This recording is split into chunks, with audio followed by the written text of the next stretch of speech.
Hello everybody, welcome back. Today as well we have got you another video. In this video I'll show you how you can delete Instagram messages from both sides.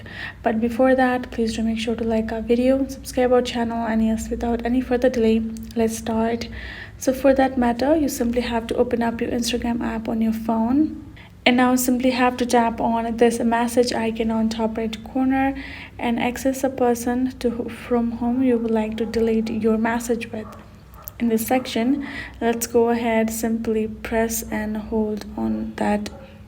So let's go ahead and we will simply press and hold on that video of our message of ours, and you will find this option of unsend, right? If you tap on this unsend option, that message will be unsent for both you and that particular user of yours as well.